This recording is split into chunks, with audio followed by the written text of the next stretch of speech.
For over a year now, I've been sharing my love of Japanese Pokemon finger puppets with TikTok, and I've always tried to show all the versions of each line I've had, but unfortunately some are just so big that I've never felt confident to truly give them their proper due, until now.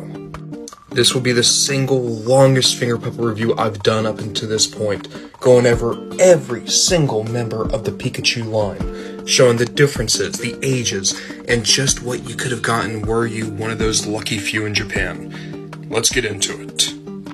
From the Japanese exclusive finger puppet line known as Pokemon Kids that I find at Planet Fun here in Savannah and didn't do any research on until recently. This is every single Pichu, Pikachu, and Raichu I own. And, as I said before, it's going to be a long one. The longest video we've done for the fingers up until this point was 7 finger puppets. That was the Charizard review. Now, we're dealing with nearly 20. And each one of them are unique, each one of them have a unique year, and each one of them have something interesting to them. But before we do that, let's talk about the timeline we're looking at. This is a timeline so long that we can't even get it all in one shot.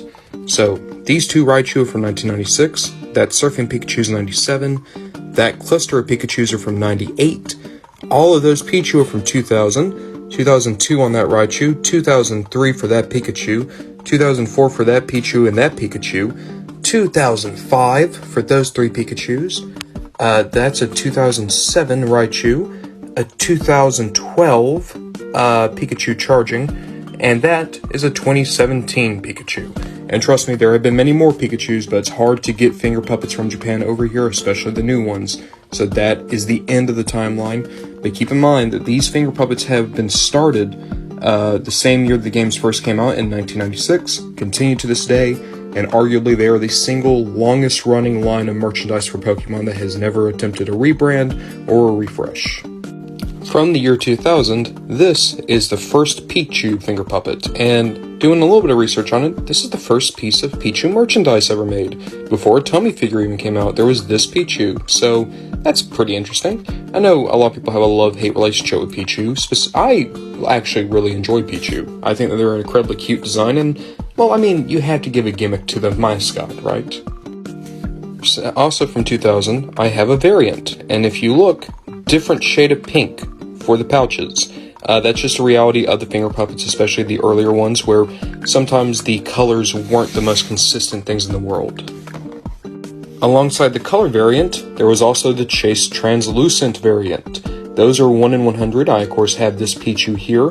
I don't have the shiny Pichu. The shinies use the same odds that you have in the game, so whatever the games are, which I think is like 1 in 6,000, that's the odds you have of pulling a Pichu out of the box. Alongside all those variants, Pichu also got a completely new mold in the year 2000, so the year it debuted, it already had its second unique figure. This is, of course, the spiky-eared Pichu, which is an event Pokemon. This one seems to just be doing a stroll, having a little wink. It's very cute, I quite like that one. The most recent Pichu I own is from 2005, and this one almost looks to be presenting someone. So, like, I could imagine a scene where, like, this Pichu's walking by and this Pichu is, like, being a hype man, I guess. Very cute. I do like the pose on this one. From the year 1997, we have our earliest Pikachu finger puppet, earliest I own, I should say. And I have to say, it's really fun. It is a 2-piece finger puppet, so you would have had to get one for the surfboard, one for the Pikachu, and they do plug on. And of course, that's supposed to be the surfing Pikachu. It's a little bit more animated than the game sprite was, to say the very least, but it's just so good, right? And I would like to think that this is Lieutenant Surge's Pikachu specifically, you know, the one in the game that actually knows the move surf and not just the one that does a surfboard. So, I gotta say, one of my favorites. This is possibly my favorite Pikachu finger puppet, with one possible exception. This Pikachu is from 1998, and you notice this very small Pikachu on top of its head. This is not supposed to be a precursor to the Alpha Pikachu, believe it or not. This is before they made Pichu. Keep in mind that Pichu was a Gen 2 Pokemon. Those games were released in 2000. This finger puppet came out in 98. So at the time, everyone assumed that a baby Pikachu would just be a smaller Pikachu. So that's what this is. Think about this. This toy is a encapsulation of a moment in time, a moment in this fandom, where a piece of merchandise came out before the evolution line was done, and we have this almost continuity error, but it's so much fun, so interesting. I love the story to it. That's why this, other than the Surfing Pikachu, this is probably my favorite one. 98 gave us another unique Pikachu variant. This is the Pikachu that the rival in the anime had. Was his name Ricky, maybe? I don't remember. But yeah, so if you remember the anime, there was a minor rival of Ash's who also had a Pikachu who had a little bit of a spiky haircut, and that's who this Pikachu is. And I'm pretty sure this is the only piece of merchandise that's for that specific Pikachu. 98 was great, but 99 saw a decline, seeing as how Pikachu is just falling and can't get up.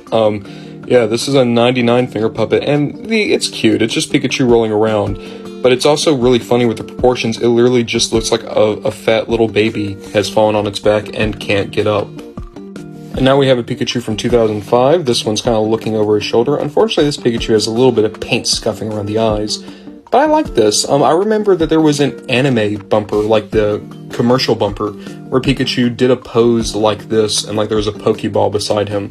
So I have to imagine that's kind of what the inspiration for this finger puppet is, and it's fun to get a more unique pose, because some of these finger puppets can get a bit samey. If anyone saw my Ditto review, they'll remember this guy, but in 2006, this is Ditto mid-transformation to a Pikachu. So as you can see, he's kind of filling his pouches to make sure that they're the same size, because this cheek is actually a lot smaller than this one, and it's just a really cute idea for a finger puppet. I almost wonder, like, obviously I don't think that this inspired Mimikyu, but it is like a weird, like, precursor to Mimikyu, just in terms of, like, what Mimikyu would wind up being and looking like, so I really enjoy this finger puppet. After Ditto tried to look like Pikachu in 2005, they made this one in 2006, where Pikachu is trying to pull his face. In the anime, there's a running gag that Pikachu is amazing at impressions of other Pokemon, so that's kind of what this finger puppet is capturing, just showing him move his face to, I think this is whenever he tries to mimic Psyduck, he makes this face. Which, I don't know, it's another fun one. I don't know if this is like, if I could only have one Pikachu, I don't know if this is the one I'd go with, but it's a fun idea. Of course, the reason they were probably able to make this fun one is because they went back to the well and made a more traditional Pikachu, also in 2006. Have a little bit of a red splotch there, but that's fine. And interestingly enough, this is the first finger puppet that is trying to capture the more slimmed down design of Pikachu. You can't tell just because it's a finger puppet, but if you look specifically at the head sculpt, right, you can see that they've thinned it out a bit and given him more of a forehead. That's the telltale sign to know that this is where they were trying to start implementing the slimmed down look from the games and anime. In 2008, Bandai designed this very funny Pikachu, just kind of a little wink. I almost wonder, like, could he have been a partner finger puppet to this Pichu? I know the scale is way off, but that's just the reality of these finger puppets. But they do kind of look like they go together, right? Also, I just like the idea of this Pikachu that's just like, yeah, you're doing good, kid. Keep going at it. Charging in from 2007, I had to assume this is basically a Volt Tackle Pikachu. I don't even know if Volt Tackle was in the game yet, but this is kind of the style it gives the impression of. There is a little bit of paint splotch on the tail, place like that, and also a pretty angry Pikachu face. I think this is the only Pikachu finger puppet I own that has anything but a smile or a neutral face, which makes it a little bit more fun. But of course, it's also a bit of a shelf hog because this is a charging Pikachu as opposed to a running or standing Pikachu. In 2011, they basically just took the same idea but made it funny again. So you have this Pikachu who looks like he's getting all the tea, just all the gossip from Piplup. You even have like him kicking the one leg up here. Extremely cute Pikachu. I really like this one. And it is the most recent Pikachu I own, being from 2011. But I don't know, there's something so goofy about this. It has so much charm to it, especially just with some of the more intentional sculpted details of how this pose is represented. Rolling the clock all the way back to 1996, and we have two Raichu that show just how rushed these finger puppets were in the beginning. Keep in mind, this is before Ken Sugimori and the other artists actually even laid out the final color layouts of these Pokemon. So you can see that this Raichu has a lot more white on the underbelly than this one does. They have different shades of orange, weirdly enough. And yeah, if you go back and collect the early finger puppets, you see this all the time, where just there's different ideas as to what they should look like. And it's really interesting. By 2006, however, they figured it out, and you get this much more traditional Raichu who just looks so adorable, taking a big step forward. In 2008, it's just a pissed off Raichu. He's so angry. And there we go, the long-awaited video of the series mascot. It was a fun video, but it's